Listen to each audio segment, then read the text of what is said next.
think that, please, I set the recording so I can always share with you. Yeah, got it. All right, first of all, since I've already started on recording, I want to say welcome and thank you so much for plugging in on this program, and also for you to at least put your money where your mouth is. So you're not just saying, I want it, but you're willing to walk the journey. We have a lot of people who always have this mindset about they want a change, they don't like a situation, they don't like where they are. But the problem is when it comes to taking practical steps, we all know, we keep saying it, that learning is continuous. In fact, I have to personally appreciate and thank you for showing up. I have this 67-year-old PhD, is graduated last year on my program, and I think so far is the oldest. And this is a man who consults for World Bank. This is a guy who consults for some of these regional international agencies, and he joined one of my program. And in fact, I've always had to use him as a case study. Why am I saying this? He keeps saying that he believes that though he's 67, but he knows that if he don't keep learning, keep improving his mindset, that he may just be irrelevant, and he doesn't want to be relevant. So I would like to describe you in that light, that you understand what relevance is, especially in this era. I wrote something here that I said the fourth industrial revolution is not about the new apps, the technologies, and all of those things we've seen, but it is about a new era, a new way of thinking, and new ways of doing business. That's what, when we hear about the new fourth industrial revolution, that's exactly what that is all about. It's about a new approach, new ways, new style, and just new thinking. These days we talk about people buying emotionally. People don't just buy because they want to buy. People now have options. And then the question is, why do they make a buying decision? At what point do they now say, I want to do that?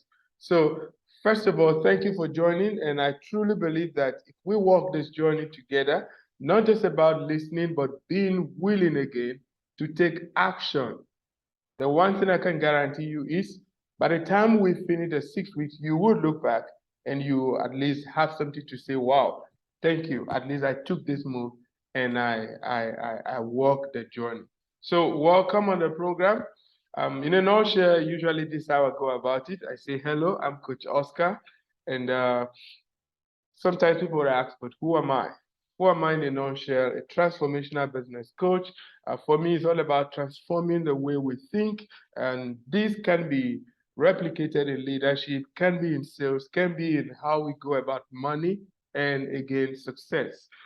For me, success comes last, because when you find purpose and why you do a thing, when you understand the purpose of your being, I think you can now even say doing this program is a success. Success may not be a house in the beach, a Lamborghini, and all of those big stuff. They could actually be, but it depends on what the purpose behind them is. So, on our first week one, on the 8th Sales Mastery Sales Program, I'm glad that at least I have the opportunity to chat with you even before now. It is one of the way we tend to understand why, because I will tell you that I'm not a jack of all trade, and I cannot claim to be that I can solve all problems. So usually we start the conversation with what exactly it is that you want. What is holding you back? Why are you not doing what you want to do? So by the time we understand what the roadblocks is or are, it helps us to now find a way to solve it, because not understanding where a problem is and just trying to sugarcoat or trying to find a maybe smooth, just talk it out, will never really give you that solution that you want. You should be able to dig in, find a place where the issues or the decay is, and then, you know what? Then you begin to now say, okay, now I know what the problem is or what a big elephant is. like some people will see in their business or boardroom. Once you understand what the big problem or the big elephant is, the next thing is, how do we get this out of the room? So, but before I go in, I know I'm going to get you in to also just talk to me again so we can all be on the same page while we get today. First session usually is always about getting to know what the issues are, even though we've had that one-on-one chat, but still, we'll still like to get to understand how you express it. Maybe I can again understand you better. That session is not about a slide. So I'm not going to depend 100% on the slide, but it's the ability or my ability to understand where the pain point is and then how to now walk you through it. We will be literally doing sales practice here. And when we do it, you go out there, test it. It works, we're happy. It doesn't work, we come back again, and then we reevaluate our process or our systems, and then find another way to go about it. So usually I say this before we dive in. Close every form of distractions, could be your phones, maybe you walk in a room, I'm happy you're already in your study room. Get a notebook, I see you have something you're writing on, and then all full attention. That's how we rock or we roll. Now, the idea here is, a little distraction can make you even lose the most important point that you may want to have. And I don't have, for me, we always say that every slide has its own value. In fact, they give you the solution you want. But again, on the other end, what is the person hearing? What is the person reading? What is the person seeing? That's exactly what takes place even when you do sales.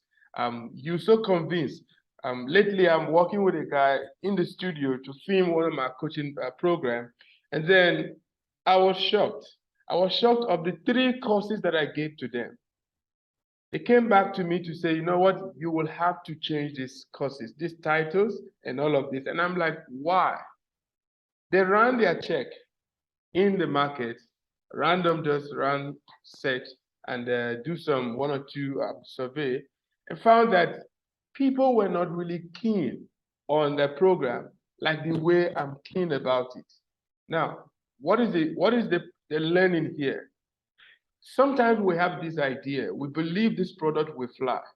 We trust it, we're so convinced about it. But the market thinks otherwise. They don't want it, or maybe they want it to be refined in a certain way. Now, you have a choice to make. Do I stay with what is all on me in my head and my mindset, what I want to take out there, or what the market wants that I can provide solution to? Currently, that's what I'm busy with now. We'll have to stop the filming because that was the option I was presented with. When they did their survey or kind of search they did, they found out that people weren't really too inclined. The topic wasn't really so catchy. They don't like it. They don't want it. So now we're now doing a test on 2 new different topics. So out of the 3, I now come up with two topics on each one, 6 now. Let them go run the test. That's how we run research even in the business space. Like I said, this is going to be like practical, exactly what you are doing in the marketplace. We will be replicating it here. If it works, great. Maybe you have an idea of how you pitch. I would like to hear how you pitch. I would like to hear you say, this is how I make it, or how I do my formal, maybe mock a presentation. This is how I do it, and this is how I kill it, or I close it. This is how I end. Okay, this is how I make my call to action, CTA. I would like to hear you. Perhaps what you've always thought should be good enough for people to jump in, with me and you brainstorming right now, we'll be able to like, that call to action is not good enough. It's not captivating. It's not pushy. There's no signs of urgency in it, and then people won't jump in. So once I get your attention on all of this, for me, in the next 90 minutes, or yeah, maybe less, I truly look forward to you. First of all, the most important thing is have a brown or a fresh new mindset. This is not a time to begin to compare notes in what you know before. Okay, I already know this. Yes, I've read this before. Oh, I have heard this. No, this is not the time for that. This is the time to be like a baby, as if you never know anything. In fact, that's the best way to learn. Like I told you, had I approached my guys, the team, yes, they respect me. I'm the coach. But here, they always tell me, you know what? When it comes to the studio, we are the authority. We will tell you what the people want. And what do? I have to go to that learning space to learn from them, also picking some knowledge from what they do. So firstly, when we break down this program, the 8 sales mastery skills that you need to arm yourself with, week number 1, we'll be mainly looking at foundation of selling. And from what you feel when you were scheduling the session, I think confidence is like one of the key things. I love it because you see where I mentioned the 5 key or main fundamentals. Sometimes we use the word foundations of selling. Confidence stands out number 1. It is not the best product that sells or get people by. It is the confidence of the sales guy to sell. So today we will be actually looking on that area, foundations of selling, which, like I said, confidence is key, presence and presentation. And week number 2 next week, we'll be looking at predictable prospecting and consumer psychology, the behavior of people who buys and what currently is people looking at right now. Then cold calling, I'm sure you've heard of this before. Yeah, sales acceleration, position your value, not your price, credibility and influence. Okay, so before we get started, let me get to hear you. We're here to learn, both of us. We will be exchanging knowledge from our different perspectives. I think the only difference would be from where I stand, this is what I see. And then you also will be looking at from where you are, how we see. That's how a winning team wins. It's no longer an era where one person just go and then stay solo. No. In fact, being solo in the marketplace is becoming outdated now. We're beginning to witness collaboration. We're beginning to see people team up together, people brainstorm, people come up with ideas. Like I said in the beginning, the 4th industrial revolution is not about the new tech, the apps, and all of those things we're seeing. Yes, they are part of it, but the most important of it all is that it is a statement that is a new era. And there's a new way of thinking and a new way or new ways of doing business. Chief, let me ask you, who would thought 10 years ago that you can literally, in fact, people go online and they are buying even without seeing anyone? Who would have thought it that much? What has amplified this is this technology, this app we've had today. People go on Instagram, TikTok, Facebook, and just name them websites. What is internet? Where is even internet? Who knows where it is? We don't know. But yet, you have people buy stuff from the US, from China, from UK, from the comfort of their zone. I don't want to give you a hint on what I want to share at Durban University next week on, I call it, what do you call it? How to borderless society. So when we're looking at a borderless society, we're now looking at with the advent of internet, people are gradually losing the touch of locality, meaning that movements somehow being restricted, but we now have what is called a borderless world. Now, what people, like when I share my session, should be worried about is how do I take advantage of my value right in Cape Town, but I could get someone in New York, someone in Singapore and India, swipe their card and pay for my value. That's what we call globalization. Again, these issues are part of selling, which confidence is key. Branding is key. Who are you? Authority or you just a novice. These things are key. That's what people should be worried about, like as we speak right now. No longer about that I'm just here. No. We've seen, like for example, in Africa, how African music is taking the rest of the world by storm. Young guys, somewhere. Technology has amplified things. People buy online. E-commerce shop is thriving. Companies in South Africa, in fact, sales went up, especially in some retail industry, went up by nearly 100% in COVID. What aided it? Technology. They call it e-commerce. But anyway, let's sit around foundations of selling. I try to give you this picture that anything is possible.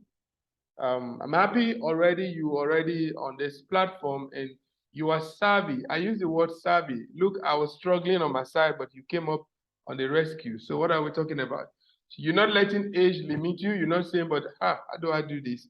You are already going in with the new ways, new thinking pattern, how to go about it. So before I get into these sales confidence things and the foundations of selling, let me get to hear you.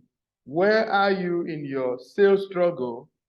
What are the key things that seems to be like holding you back?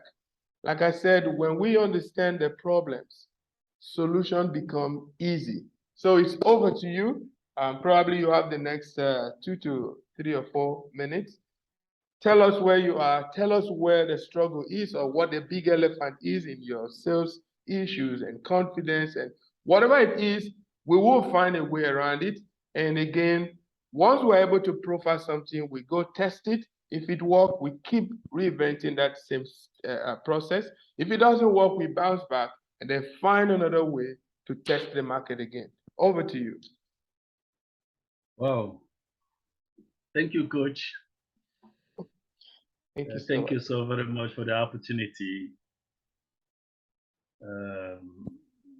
to leverage on your knowledge. Thank you for agreeing to mentor me. Look, I'll start by saying that I like what Ivan Toffler said. He says, the illiterate of the 21st century will not be those who cannot read and write. Come on. But are those who cannot learn to unlearn to relearn what they already, you understand? So what does that mean? What does that mean? What it means is that the world is moving, whether you know it or don't know it. The world is moving, it doesn't wait for you. You can go and sleep, you can do all you want, but the world is living. It's up to you to catch up. And then the earlier you do that, the better for you. So it's upon you to decide where you want to be, whether you want to be on the path that performs or the one that observes. There are 3 types of people: the one that makes things happen, the one that wonders what happened, and the one that, you understand me? So in that case, I'm that one of those ones that I don't like to observe what happens. I want to be on the path of what happens. What am I saying? I observe the world is changing within our eyes. The COVID has changed it so much. Even the COVID has accelerated what has been building up there. You understand me? And only those who really understand the reality and how the world change will move to the flow. Many people, the law of diminishing return will catch up on so many people who doesn't know. And unfortunately with them, it doesn't ring bell when he said, I'm catching up with you. Okay, we've been chatting before now. And by the way, you're living my dream anyway. Wow, so honored. Thank you. By the way, you're living my dream. You understand me? You know, you dream and envision where you want your life to be, one thing, but being able to go out there and take the requisite actions that will move you to the place where you want to be becomes another thing. So many people don't get to do that. For me, I slack so much. Pardon my talking around. I want to give a background before I come to the question you asked me. So while I'm giving the background, you can understand where I'm coming from. A few things that I have done of late to put food on the table as a profession were not necessarily what my dreams were. You understand? They were not, but there is what you call go with the flow. Yeah. And then go with the flow. I think I went with the flow. I joined the saga, so I refuse to differentiate myself. You understand me? I refuse to look for myself. I refuse to differentiate myself. I refuse to find myself. And in a bid to do that, I've paid so there in terms of time. But then when you look at it, they all become education as well. Because if you find yourself today, all those things you experience will become your story. The world is about your story. You understand me? So okay, let's go straight to let's go straight to where we are. Now, I do network marketing. Okay. And prior to joining network marketing, I hated network marketing so bad. It was something that I hated so much. I hated with every fiber of my skin. You understand me? Why did I actually tweet it now? Now that I've joined network marketing, I begin to ask myself, why did you hate network marketing before? Now I begin to find out that one is because of lack of knowledge. Yeah. You understand me? Lack of knowledge, because did you do network marketing before? No. Were you swindled by it? No. What did you, so why did you hate it? Why did you hate it? Have enough knowledge. Yeah. Why did you hate it? You didn't have enough knowledge. So I had a very modeled up knowledge. In 1992, I was in Rome in 1992. Okay, no, in 1994. So I went there in 1992. I had this friend of mine. We were walking in the street of Rome in 1992. So somebody walked up to me. One Italian guy walked up to me and tried to prospect me.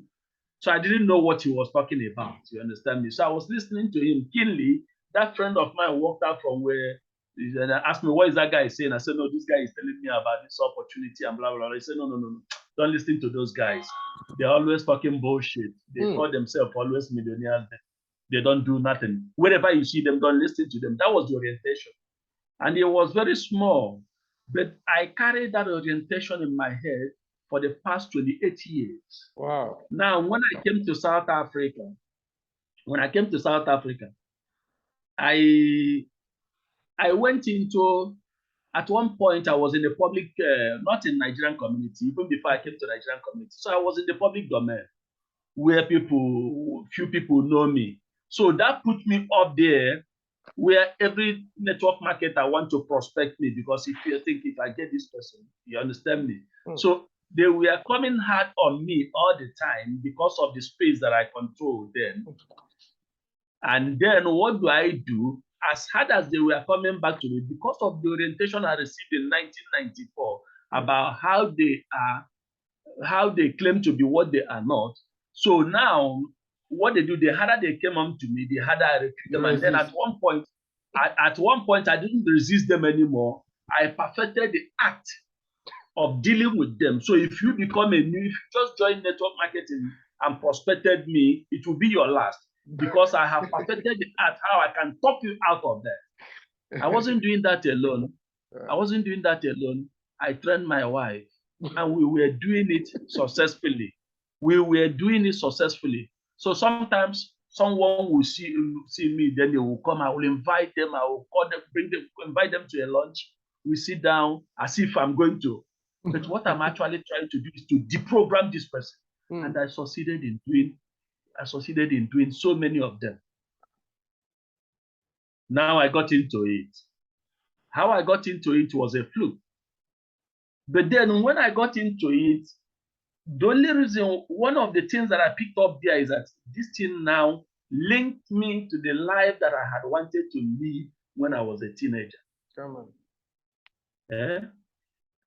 So the self-development part of it, the confidence that comes with it, especially the self-development part of it, because this is a business that places a challenge on you to change. This business, for you to succeed in it, it places a change, it places a demand on you to change. Yeah. So now, long story short, this is a long story that is going to be a bestseller sometime. The long story short is that I'm in this thing already, and I have seen a lot of money being made, especially in the platform where I'm working. But then I have come down now. I have studied the system that they use. They have a presentation slide, and when you come, they will give you the presentation slide. You need to study this presentation slide, and then you run it. So they have their own daily method of operation that they use. I've been running with this. I've been making headway. But prior to that also, I knew there is something else. I have this thing that keep on telling me, you need to somehow define yourself differently. You need to come, there has to be something that you can do to change the way these guys are doing this thing. You understand me? Okay, I'm running the slide that the way they do, they will give you the slide. Okay, it would have actually been nice to give you that slide to see, just like you requested, to see how we do present, and then you look at it and see what. But then there is this slide that is being given to you, so you need to study this slide. You have your audience, you need to talk to your audience using that. It's like you are regurgitating information that is being passed to you. But the only thing is that now, in interpreting those slides, now you need to put your own emotion there. Yeah. You understand? There's something is telling me somehow, somewhere in me, you can do better than this. And then I'm going to search now to look at, how can I do better than that? How can I revolutionize? This thing is working. This thing is making people millions, right? Don't get me wrong. People are making 30, 40 million per month, naira per month in under 4 years. People that's been in this thing for 4 years, making 10 million, 20 million, 30 million naira a month. So you don't even have the power to question it. They'll ask you, are you making 5 million? So why are you questioning what is working there? But I'm looking for myself. I'm looking for my own voice. I'm looking for my own tongue. Because it's been working for them does not mean it cannot be challenged. Yeah. Because it's been working for them cannot mean it cannot be done differently. It's only when you have find your own way to do it differently that you can excel in it.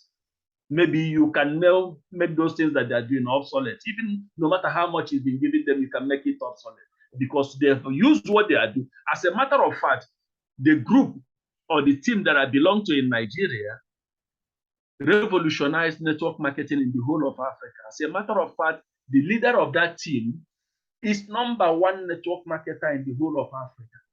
Wow. This guy started in 1996. He joined network marketing in 1996.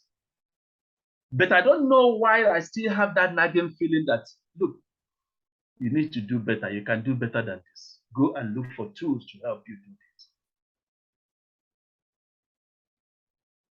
That's where we are. Not sure if I've given you enough background, but maybe as we continue, you might.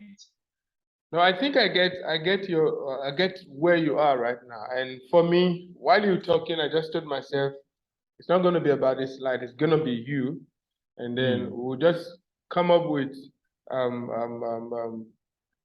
find strategies, or sometimes you use the word tips, that if you go try, if you take action on them, these things can hit or work like instantly. So what did I identify? You said, or you started with something that is so profound. The illiterate of the 21st century are never going to be those who could not write like it was in the past, but those who cannot unlearn, relearn, learn to unlearn and relearn what they already know. So I think you need to take that back to yourself, and then first of all, re-unlearn what you heard, or that encounter of many years ago. You have to find a way to unlearn it. But here's how you're going to make it more positive, because you're going to use this story now to get people in. I promise you that storyline alone is going to be enough for you to recruit not less than, I don't know the number in terms of how you assess numbers. That's my story. Yeah. Now, all you need to do is to develop, there's what we call a bridge in storytelling. Firstly, you have to tell the person, you know what?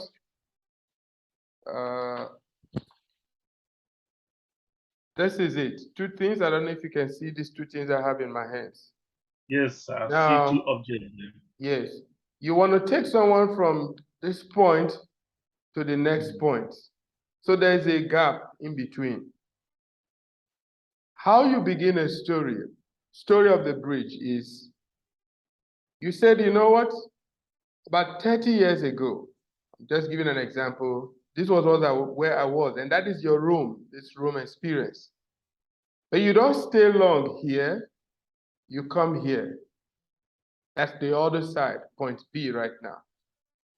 Now, point B has to be your success stories.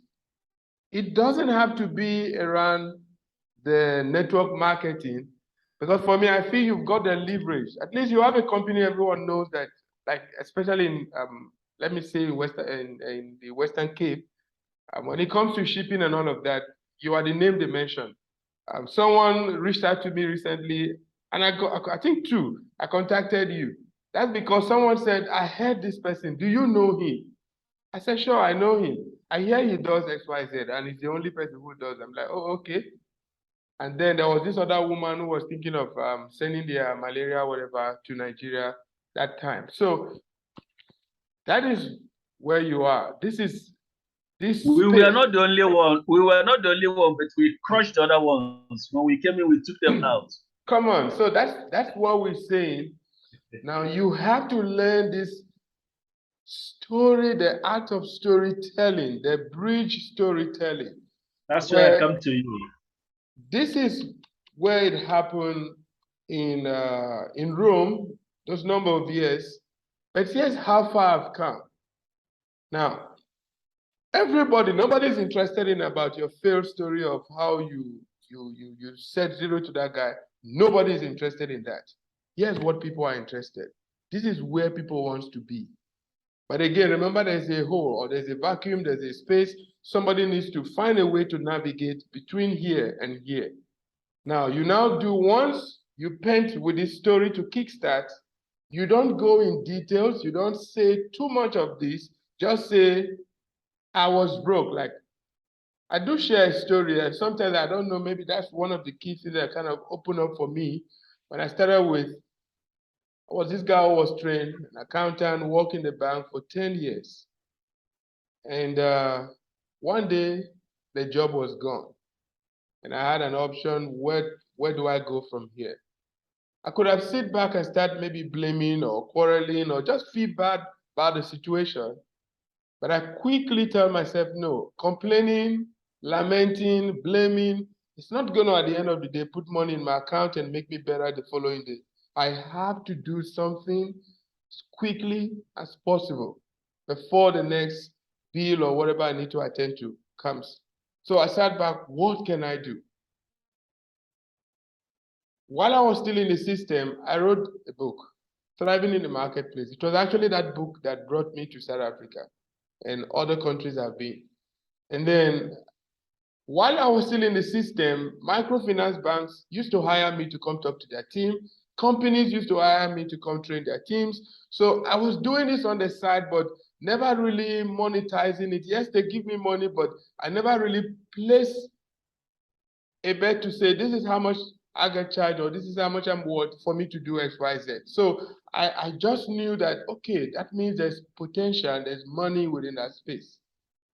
The question I started asking myself is, how do I monetize these things that I do, and was doing it maybe nearly for free? And then I had to sign up for programs, go for courses. I learned it. Even when I came into the country, people promised to help me and all of that. Nobody did. Somehow, I started just from nowhere. I was picking up. I got some really good foundation people who stood by me, gave me platforms, helped me. But I wasn't monetizing it. And then I went to Johannesburg. How do I monetize this thing?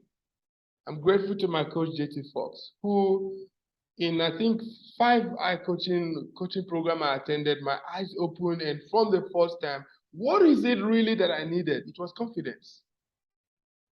It was just confidence. That was the only thing for me I picked out. And then I got back. So this time around, when I get invited, I said, it's XY amount. Now, I have been trained that not everyone is going to say yes. So I was prepared for the many no's until I get my first yes. And so it was. And then because I kept insisting on I have to be paid, if you believe I've got value, then be willing to pay for the value, the message start going around. Yes, it might be okay, it's expensive or it's cheap, whatever it is, but at least they knew they have to pay. And somehow that was how it kept going. In fact, I remember one other coach who came to help me and was asking me, how much do you charge? I said, 500. I just said 500. He said, okay, $500 or 500 rand. I said 500 rand. Do you know that guy never spoke to me again? He said, you're such a small boy. I thought you meant $500. No. But anyway, those were learning curve. Now today, what do I do? I have people who have been on the same path with me, but still don't know how to now. Some are even very good. There are influencers with over 50,000 followers I've met who don't know how to monetize. The same story I have, the same experience, but don't make a dime from it. So that's the story you have here. Now, all you need to do is kickstart with, I was once here, but today here's where I am. Amplify the new level where you are. I own XYZ, or I do XYZ. I have XY. Amplify it, and then do what we call reverse engineering. So what you now do is, you now begin to walk the step back, how you got to point B. So you are walking back to Rome to share the story, how it all happened. Now, I know you share the story. I know you said, oh, I had this encounter and so happened. This is how I now became, or I got to point B. It's not like that. Give point A, no need, no time. Don't spend too much time on point A because nobody is interested in point A, but they just want to know you started somewhere. That's what the essence of point A. Point B is where everyone want to be. They want to be like you. They want to have your kind of success. You remember I said something, success is about purpose. That's how we define success. What you define success as. Yes, there are Dangote, so you cannot say you are the richest. But at least the success you have made, there are many others struggling to be like you. So we all have our own different levels of success. But the point here is you are in the bridge point of point B, and you have to reverse, walk the story back. So while I was in Rome, XYZ happened. This was what I did. I did XYZ. And then I found an opportunity like this. So if I was to rephrase your story, I was anti multi-level marketing. I was anti anything, whatever this MMM. I was anti it. But I got to a point in my life, like every one of you. Do you know why it's so important for you to reverse your story, reverse engineer the story? This is where you bring the human factor. Chief, let me tell you, the issue you have is not confidence. The issue you have is not about whether the product is not good enough. The problem you have is you're not 100% convinced yet. If you are convinced, you give no hoot. One, not everybody is going to say yes, so you already know that. Not everybody is going to come in. They will doubt it. They will question it. So you will not after those fellows. So it takes the pain off you or the stress or whatever it is that within that space they try to occupy. It takes it off. For you, it's about the story, how to compose the story. Now, here's what is lacking in your story. The human touch in your storyline. Remember, people don't care how much you know until they know how much you care. So what is the whole essence of the business you do? The whole essence of why you're there is you want to take people out of poverty. If I have to summarize it, you want to help at least a few that you can. You cannot change everyone, so that one we already know. But you are in to at least pull as many or create an opportunity that people can at least get better. So you're solving a problem. Now that you know you're solving a problem, you need all the confidence and all the boldness to be able to communicate that. They will not understand you if you just tell them the story of your own success. Then you are selfish. Then it's all about you. That's your show. You came to run a show about you.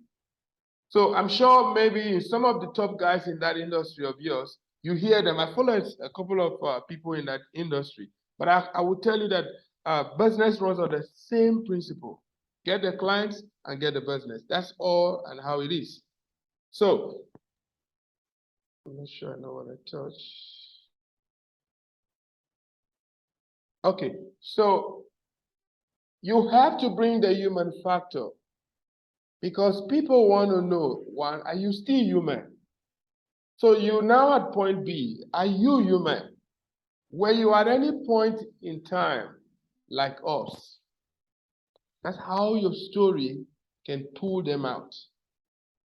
That's why I said, when you start, you point in point A is where you tell them, I used to be like you, and you must never forget that.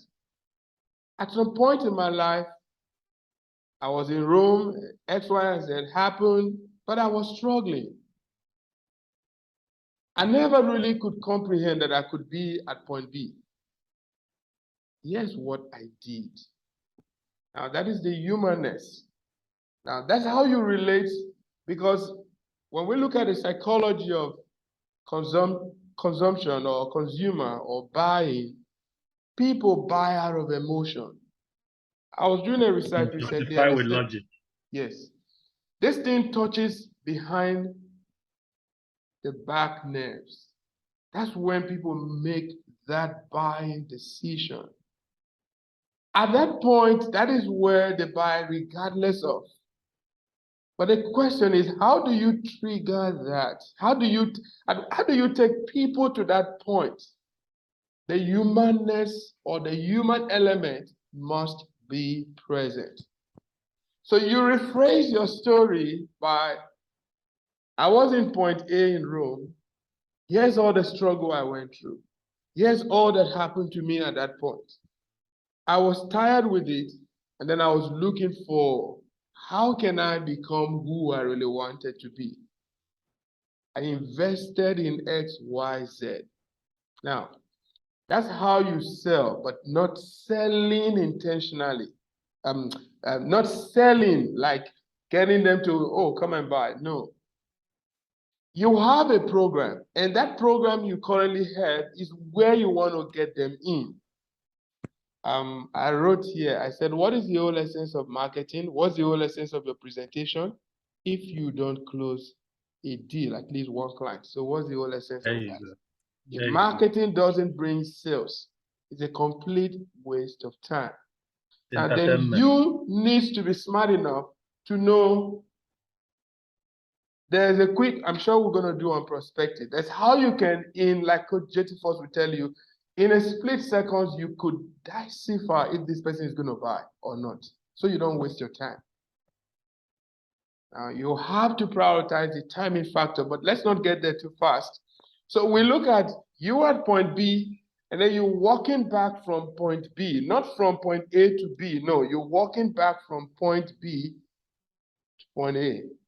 So I was here, like every one of you seated in this room.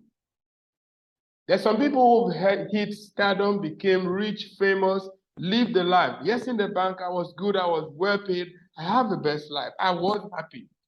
But you know, these things happened, the job was gone. At the point where the job was gone, what did I do? I quickly told myself, if I sit there and start complaining, I will end up. So there are things you need to know. Like I said, in a split second, you will be able to know who is going to buy, who's not going to buy. So you don't even waste your time and you just find a way to dismiss them like right away.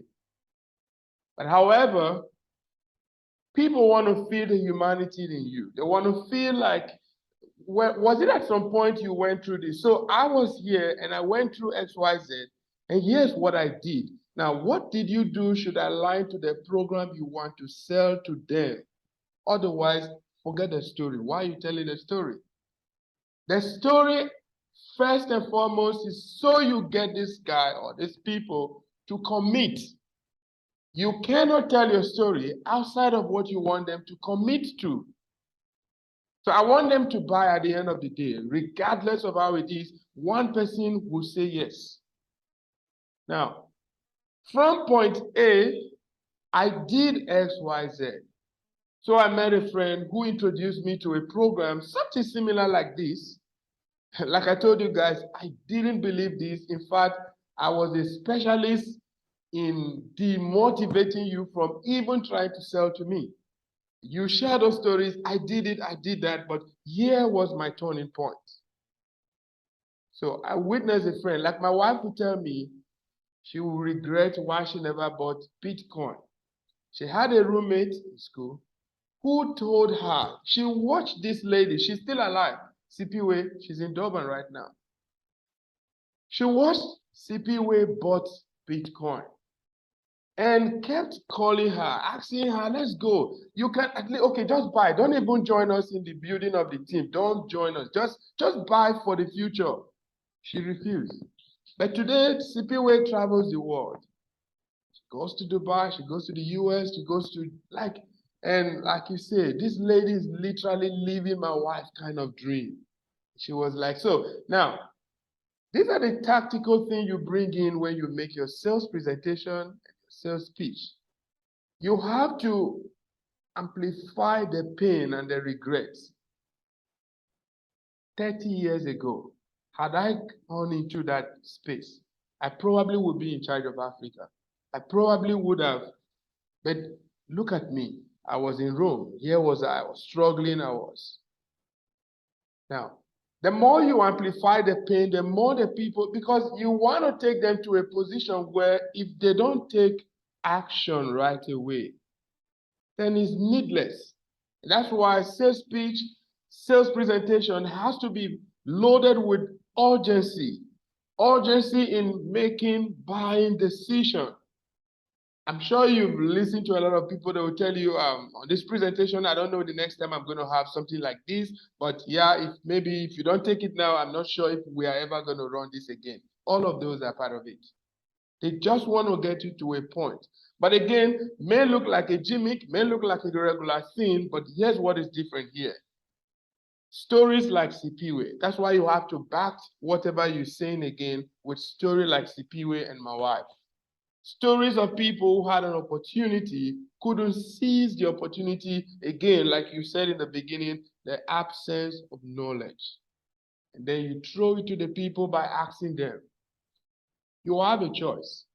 A choice to take a decision like right now, even when you're not sure about the opportunity, or wait, maybe when you feel sure, but the opportunity is no longer there. That's life. So you should be able to, remember, you are reverse engineering your story. You are taking them into, you took a decision. You've already painted how far you've come. You've already painted where you are right now. For you, what you're doing right now is about purpose. It's about speaking to your 30-year-old self, what you would have done differently. Now, I cannot turn back the hands of time, but I believe that any one of you here, I could replicate myself in you and help you. That doesn't mean you will not fail. You will fail, but don't fail where it's so glaring you will fail. Where I could literally tell you, I failed here. Fail where you don't know. Fail where we never even thought about it. Like technology came, disrupted a lot of businesses. Some closed down, some could not stay because nobody knew anything about COVID. Yes, stuff like that failed. But for the ones you know that if you don't take action right now, you will lose it. So what are you going to do? You have the option. Stay where you are or you move forward. And like Tony Robbins will always say, regardless of what happened, it is the decision you make or you take that shapes your life forever. No one is going to, you will get to, so for example, remember you from reverse engineering backward. From this point, you are going backward. So you're saying right now, regardless of whether you decide now or not, it's still one life decision. You will get to a point where you will still have to make a decision.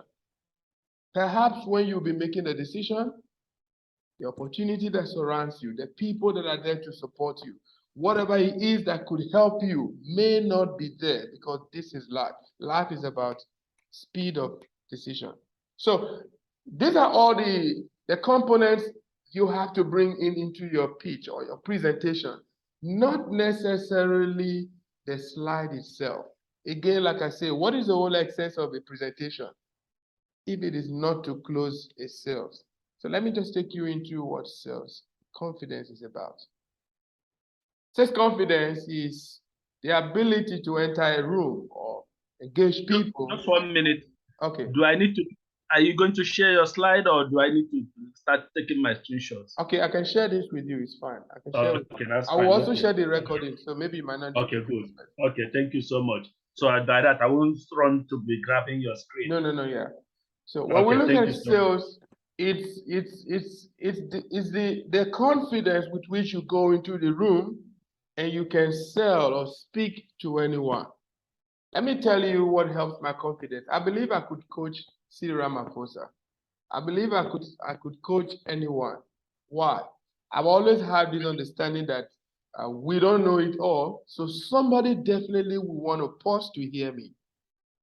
Because except you want to say you are all an island of knowledge. So because we don't know it all, at some point, I only need to figure out what your pain point is, because we as humans, we all have a pain point. There's something, whether it's open, whether it's in the public, but somehow something kind of do bring us down in our own space. May not be public, may just be a private issue, but we all have that pain. So it is the ability to enter a room and sell your product to anyone with ease, regardless. Here are the 5 foundations or fundamentals of selling I think you need to know. Number 1 is confidence. Number 2 is continuity. Number 3 is competence, opportunity, and the profit. Now, every other thing, the other 4, is waiting for number 1, confidence. Confidence that this product can transform life. Do you really believe your program or your product can transform life? You want an answer? Yes. Absolutely. Absolutely. So it's not a tale like to say, oh yeah, you know those stories we always hear. And again, I love what you're saying, and I'm just going to help you quickly. You have seen people who are making 10, 40, 50 millions like monthly. You have proofs. Now, those proofs are enough to build confidence. Confidence is not external, it is internal. It is what you ooze out from you.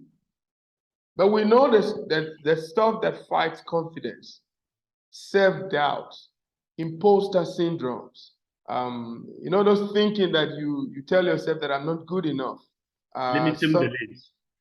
Say that again? Limiting beliefs. Yes. Now, all of these things are real, but let me shock you and how I've always handled people when it comes to dealing with imposter syndrome and low self-esteem. Everyone, we're all imposters. Please don't believe me, but do your research. Everyone on planet Earth are imposters. You mean as in faking it until you make it? We are all faking something.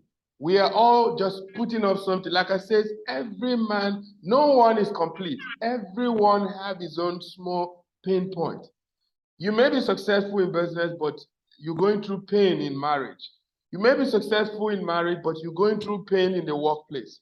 You may be successful, your child is giving you, I don't call names. There's a figure, an authority in this country, a very big man of God, whose child I am working with. is giving the father sleepless nights. He brought him all the way from, let me not give too much description, over the country, from another country, first world country, just to say, coach, work with this guy for some times. Now, he looks so successful from where he is. People envy him, but nobody knows the pain of having a child who's in drugs, having a child who's, this is you, but your child is a complete opposite of who you should be. So you get what I mean by when I say we all imposters. Now imagine when that person step up on stage. He brings leaders. He hangs out with world leaders. I've seen him. I don't want to give two descriptions so you don't know him, because we'll keep confidentiality in our work. Now, what I'm saying is everyone is an imposter. The only difference is what we try to kind of put up there, and our weakness may not be your weakness. So we all look differently, but that is how I help my wife overcome self-doubt and all of that, and all of the people I work with. Because somehow, someone will always tell you there's something wrong. We are not complete somehow, whether you believe it or not. We have this one thing, this one secret, this one story, this one thing that we don't want to be open out there, one stuff that makes us feel less.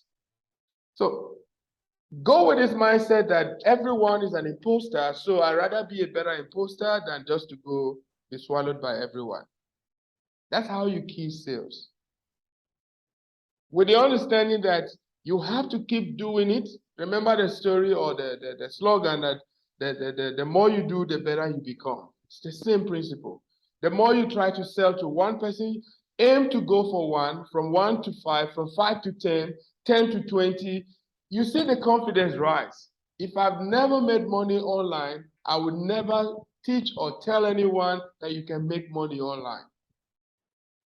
I began with first, I told you, yeah, I saved someone 500 rand and they were laughing at me. Yes, but from 500, I'm going to Durban, they pay me 6 figures. Other places I have been on, it was building from a 500 speaking gig. Sometimes they were giving me wine and they were giving me bread. Sometimes it was just a thank you for coming. I've walked through that space. But the confidence keep coming and I keep going. I kept persisting. That's where the continuity is in. So you did the first webinar or the first sales presentation, nobody bought. It's not enough, you keep going. And then this is again what refines your competence. Competence, you get better. So you're looking at what didn't work, why people didn't buy, and then your competence starts going up when maybe you have your first sales and then you're asking, what exactly did I do? How did I say it? And then you're growing. And when it comes to opportunity is everywhere. I'm sure you know this. You always tell your people this. Opportunity is everywhere. It is not a rigid society. It is a rigid mindset. That's why people are not seizing opportunity. So it's not about environment. Yes, environment have its own role, but much more than that is the mindset, the rigid mindset, not to see opportunity. Because, for example, you hear people say they don't want to invest in Bitcoin. I'm beginning to learn that space. Formerly, I used to discard that, didn't want to know anything about it. But you can literally see people have proofs. So what are you doubting? Blockchain is the future. So why are you doubting? So now, they are making it because it's scarce. Nobody wants to believe. That's why the rate of success, if you take a chance, is high than if you go to the bank or regular, traditional financial institution. It is secure, it is safe, but how many percent do you get on your investment? How much do you get in your turnover? So all of these things are why people are struggling.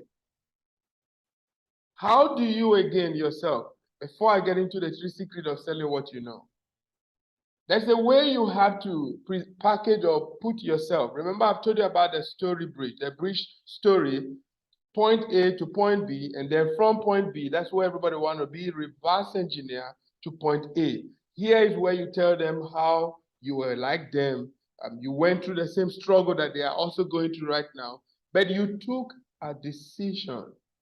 It is that decision that have catapulted you to point B. That's what they want to know. What did you do? And I've also said, you don't have to make that decision far from what you want to sell. It has to be close. So if you want to get them into the program, it has to be a program similar that you did. So I had this friend who introduced me to XYZ. Once I got into this, oh my goodness. Then I started asking myself, why did I not do this years ago?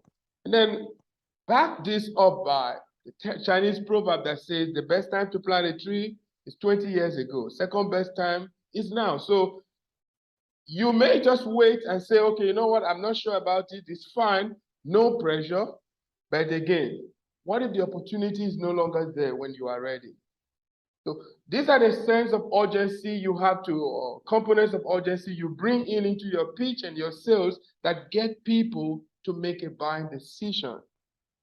Now, you have testimonial. Another point that I want to talk about is testimonial. Testimonial is you have proofs of people who have sold, who have made it, who are living the life.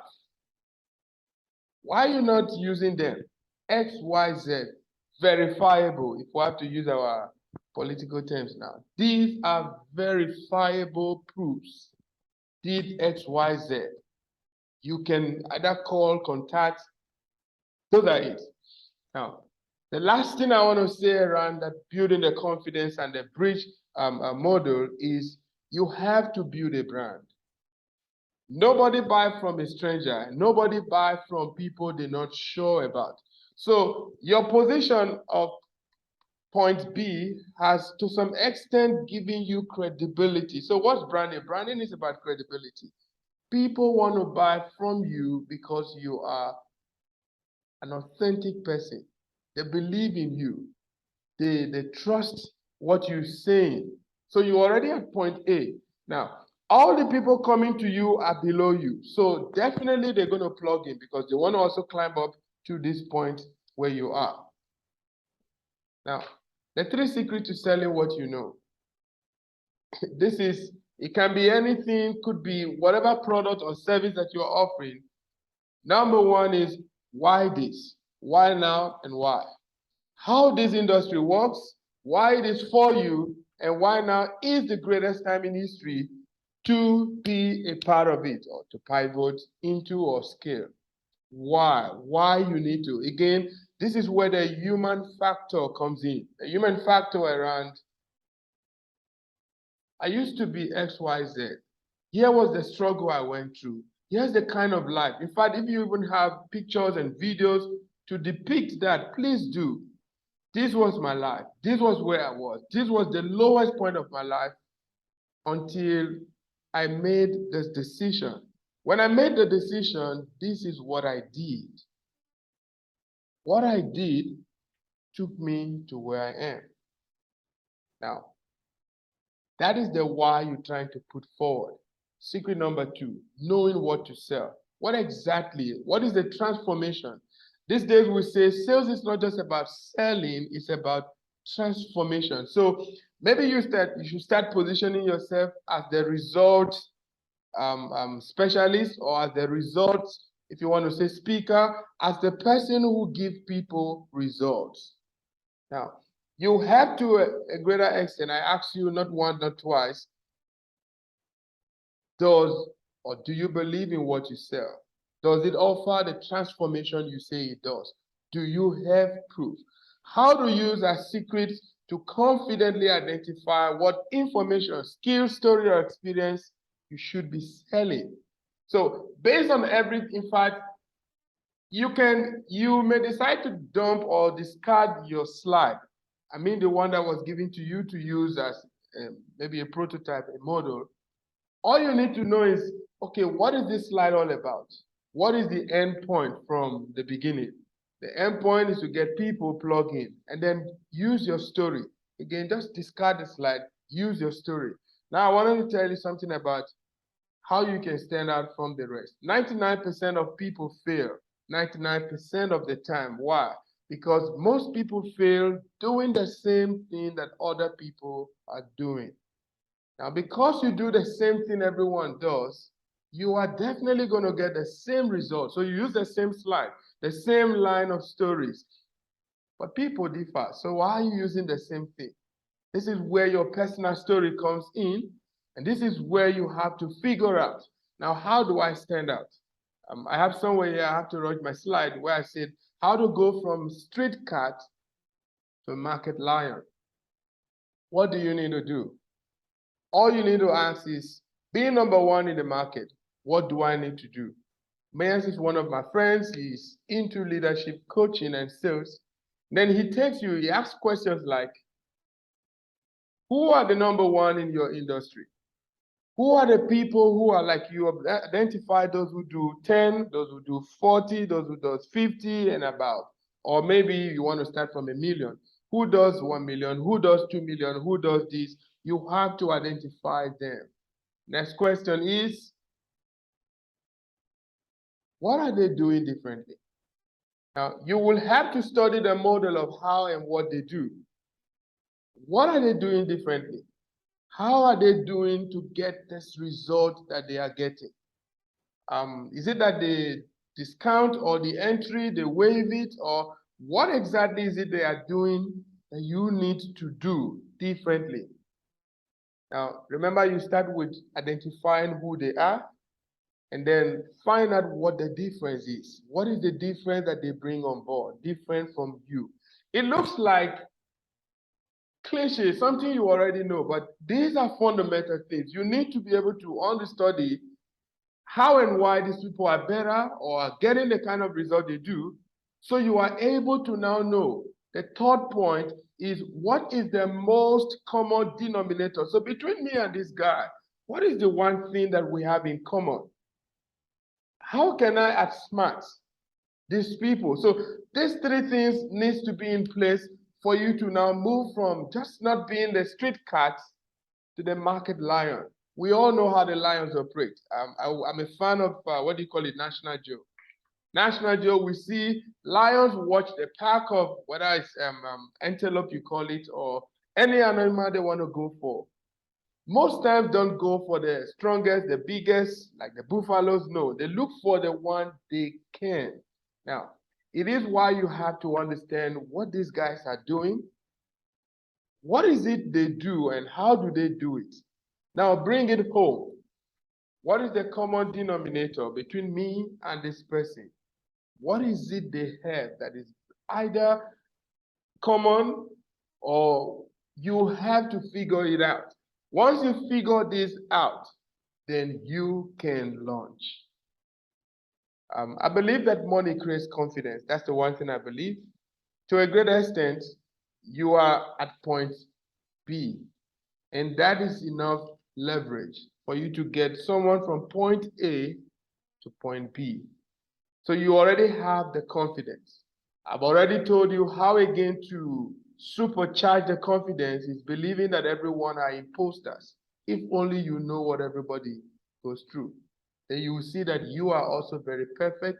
You are very correct in who you are. You don't have to know the English completely. When I came to South Africa, a few events I started with, I was told that my accent was too deep. I was told that, in fact, someone told me I will not make it, especially in Cape Town. I said, okay, please watch me. 4 years or 5 years ago, before COVID, these, I don't want to call a color, that did not look like racism, have asked that we collaborate. He said, wow, I've seen how far you've come. It resonates from the 5 fundamentals that I give to you, where confidence was at the top. Continuity was it. Competence. Then you now talk about your profit and the other thing. So you can actually do it. Now, let me just give you this as a wrap-up. 5 different kinds of sales approach. There are different ways we approach selling, different ways, but when I say different here, is about the confidence from whichever angle. So you must not narrow or limit yourself to just the slide. Grab the slide, swallow the slide, know what point A talks about and where the end point is, and then throw away the slide, go with your story. The ultimate thing is to get people in. 1, solution selling. The Buddha approach, that's friendly approach. The guru, the thought leader approach. The consultative selling, you bounce an idea, you trying to see if the person is something he wants, and then the customer personality selling. This is where it's like a customized branded product. So someone like you, I received a top person who came to South Africa or Cape Town recently for a conference he held in Durban, and then he needed some clothing. And obviously, such a person or such a brand that he is, this guy wear Gucci, this guy wear some of those big brands. I've seen him, I've known him. Now, he wanted this like so quickly. Do you think I take this guy to maybe Mr. Price or any of those low-end kind of brand? No. I had to find a way to take him to a place that suits his kind of level. Now, these are all the simple, small ways you can actually sell without being so rigid on yourself or without trying to box the people into, okay, this is how we were told. That's how you're going to get different results. I know a lot of maybe the other people who have made 10, 20, and all of those figures probably were using the same format. But remember what I told you in the beginning, that the 21st century or the fourth industrial revolution is not about the tech or the app, or it is about a new way of thinking and a new approach to business. So your approach may not be what everybody endorses or know or believe, but to a greater extent, you could disrupt. So it's left. I like the word. Thank you. I like that word. How do I disrupt this system? It is left for you. That's why those comparative analysis has to be done. That's why you have to know who is there on top, what they are doing, how they are doing it, and then what is the commonality I have between me and this person, and then disrupt. Why do you do that? You don't want to belong to the 99% who keep failing or getting the same exact result that the 99% are getting, because everyone does the same thing. You want to disrupt the system. This is where persistence, consistency, or continuity comes in, and you have to do everything. So I give you 3 of your greatest assets for you to disrupt your space. Number 1, your time, your mind, and your network. Your time, your mind, and your network. So firstly, I'm happy we're on the same page that the 21st century illiterate is not going to be those who cannot read or write, but those who are not willing to unlearn again to start relearning what they already know. Now, this is where you have to prioritize your time. This is why you have to, your mindset has to be like new every minute. And this is why you have to start redefining things by the kind of people you hang out with. There are people who deflate your value or make your brand down. So you cannot be in the midst of such. But there are people you surround yourself with. Let me just share something that happened. I was at the South African Innovation Summit. It happened here in Cape Town. Ended yesterday. And there was a guy from the media, SABC, who we got talking, and he took my number and was like, we would like to maybe chat with you and have you at some point. At that point, he didn't really know much about who I am. And then he took my number. I don't know what he did. The following day in that meeting or conference, he saw me. He was telling his colleagues, said, wow, this guy is an authority. He was showing me the research he did. He's been, this media has interviewed him, this, like, who? Now, your brand precedes you. Now, guess what? His colleague came to me this time around. Guy, I'm thinking of kickstarting XYZ. From what my friend have said or my colleague have said, I think you can help me. I haven't said anything to him. We didn't do anything first, but his colleague already had probably concluded, I don't know what it is, but came to encounter your brand. And then that brand now precedes me, even without this guy seeing what I've done, but now believes that, oh, you can actually help me. So there's what I call the network triangle, the 3 levels of networking: a mastermind group, subject matter experts, people of influence. You need these 3 kinds of network around you. Say it again. The mastermind group, the subject matter expert, people of influence. Now, you have to surround, you have to fix, you have to be in a space of these people. Mastermind are just thought leaders, people who brainstorms ideas on, could be business, could be economy, politics, whatever it is, but these are thought leaders. Then you now come to subject matter experts. These are people on a space, they are this. They are thought leaders, they are experts on this, and then people of influence. This is how your brand and how you would disrupt the system. So for example, you decided to have a chat interview with these guys who do 10, 20, 40, 50 millions in turnover, just to chat with them to say, guys, how did you walk this journey? How did you, remember, whatever you're doing them intentionally. You will even incorporate them back into your sales presentation. So I had a chat with XYZ. He does this number of turnover per month. And oh my God, I was shocked. He's also human like every one of us. He shared a story about how he began. All of these stories are what people want to hear. Finally, I conclude with this. Success occurs when your dreams get bigger than your excuses. So from where I sit right now, I'm sure if there's anything, I don't know if you still have anything or big elephant standing in your way when it comes to your confidence in how you can get at least one person every time you sell. Every time.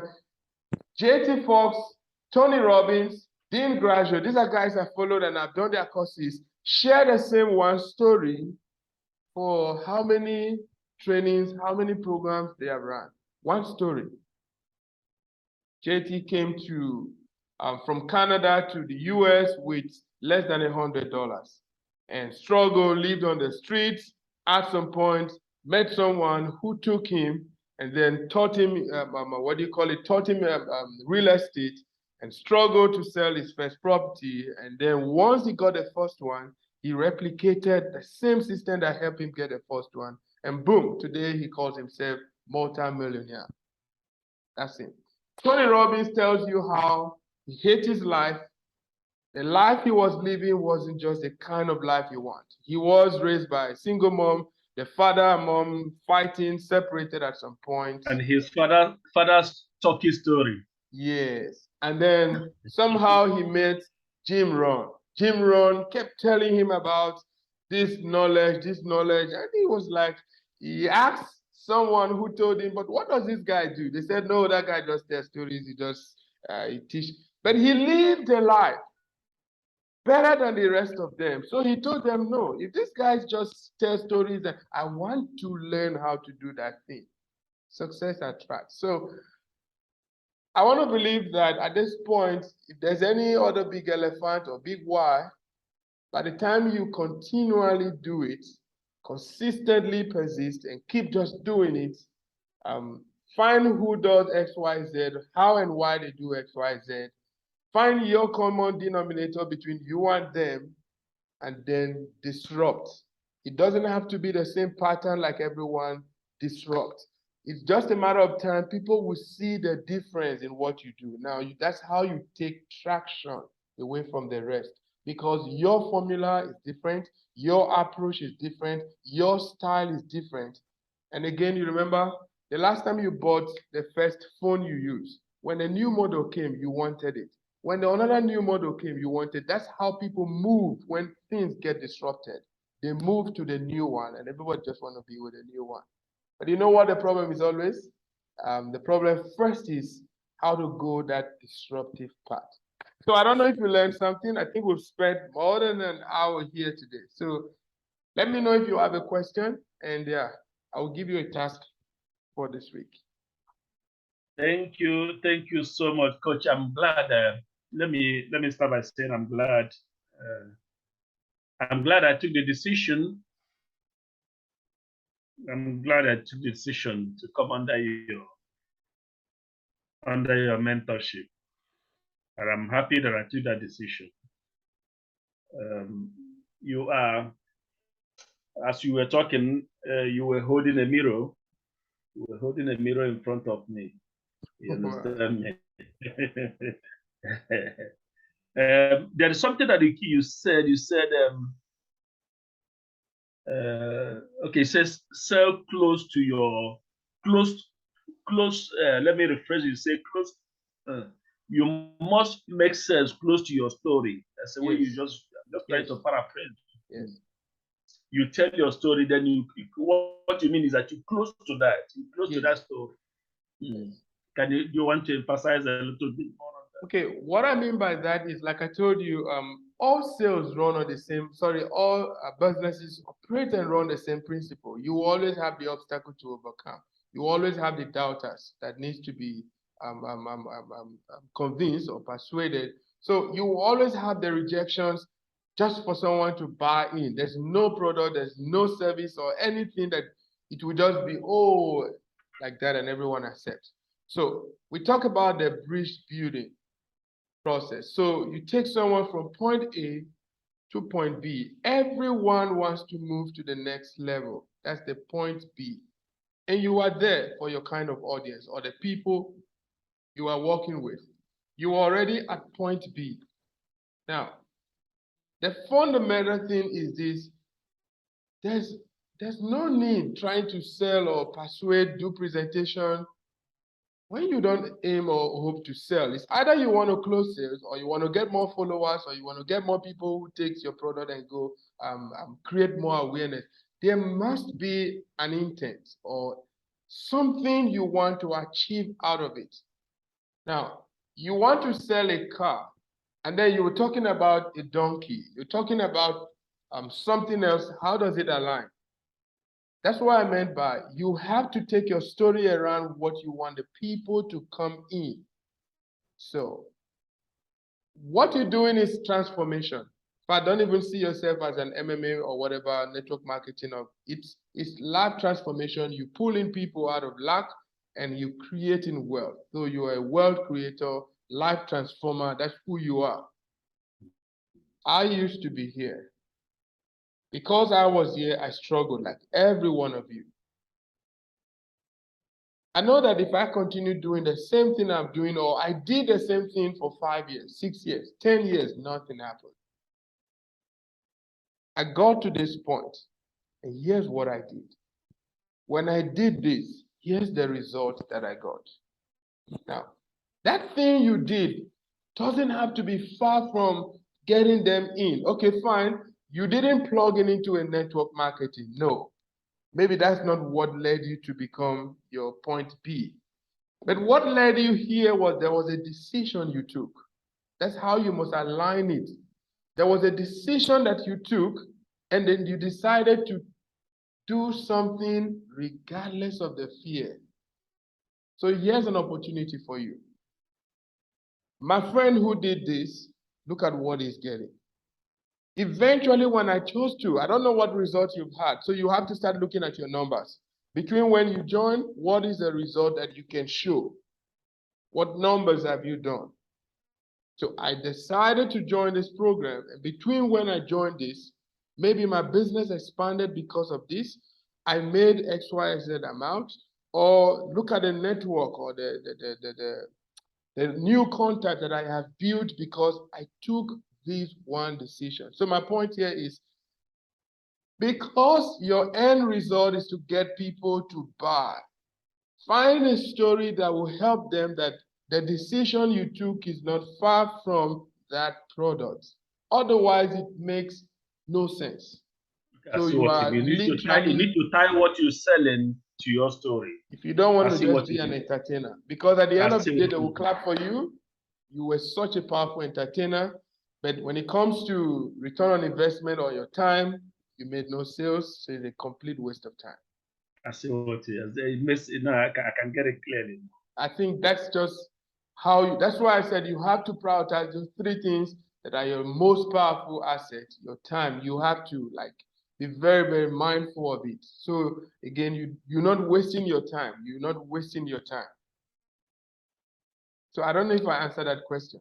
No, you did actually. You already you answered it already. Great. Thank you so very much. Now, so for what I would like you to do this week is, firstly, I'll need you to name 5. I don't know the top persons within your niche. Again, Tony Robbins did say something about when you're trying to measure up with the person on top. Don't go too far because you don't know. It's like, for example, you want to read the book Donald Trump is currently reading, or the book that been by what is U.S. president, or Ramaphosa, let's just say, is reading. Why are you reading that kind of book when you are not at his level right now? You're not going through the same stuff or struggle.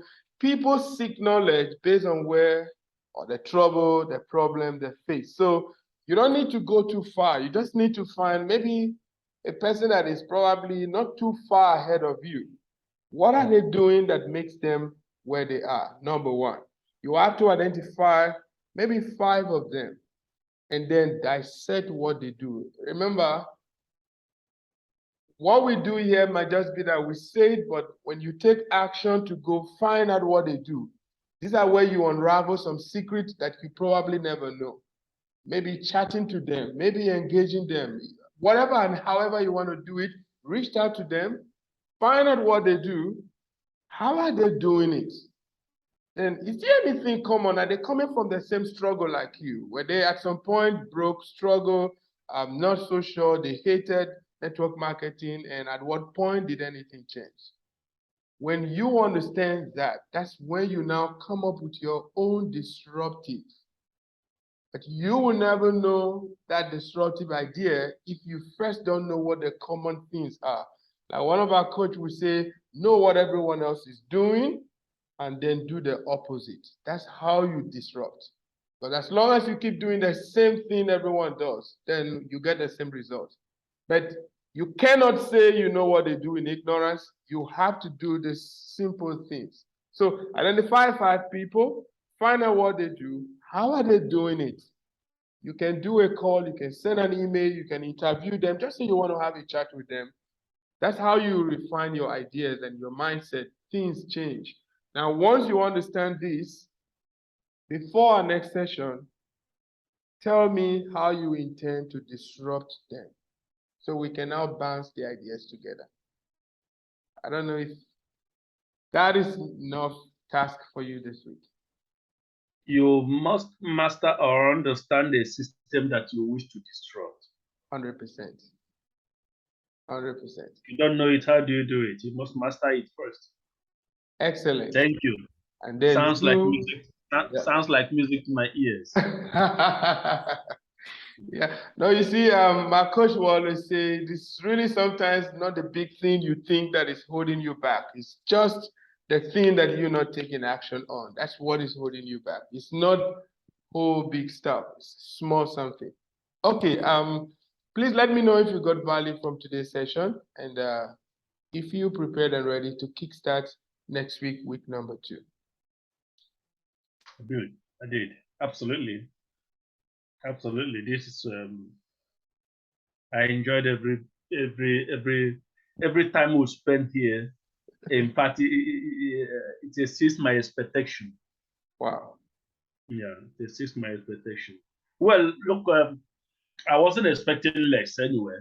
Otherwise, I wouldn't have come. Look, I don't waste time. Yeah, I would have yeah. I would have hear you. You would have said 1 or 2 things that would have given me the confidence to submit my time. You understand me? Come on. Yeah. You would have said 1 or 2 things that convinced me to say, okay, I'm going to submit my time to this person. So, and I wasn't disappointed. I understand. Thank you so very much. I really appreciate your time. All right. So thank you so much. I'm going to end this. It's going to be a long journey, eh? Yes, it is going to be. No, what I want you to know is this. This is not going to be like overnight stuff. I'm happy you've been in business. Tomorrow, you're not telling anyone that you got to where you are because you just sleep and wake up and it changed. No, you went through stuff. Those are the stories that you have to find way bring in, and then people buys into that stories. As long as it connects with them, they will go in. Okay. So if I rephrase, my task is to find 5 people. Yes. 5 people that I want to be like. Yes. And then find out what they are doing, and then my plans on how to disrupt it, right? 100%. Okay, got it. Awesome. Okay, so I will share the recording with you. I think just upload it on a YouTube and share with you, and then you can at least still go through it. Maybe if there are things you couldn't catch or didn't understand, just go through it, and then it's definitely going to help when you go through it again and see how we go from there. Definitely. I will go through this many times. Awesome. And normally I would have been grabbing the screen, but now you give me the distance, I'm going to go through it many times. Obviously, I really thank you so very much. What I said is the relationship is going to be a long one. Sure. But this is just a springboard to where we're going. You understand me? Maybe nobody knows what could happen, but let me not no. People know. No. You say something. It wasn't an accident. It was intentional. You understand me? Yes. I don't. It was coming to find you was intentional. It wasn't an accident. It wasn't a synchronicity. It was. You asked me to go find out people. I'm finding one of them. Let's keep moving. That's good to hear. I guess we could end this recording now.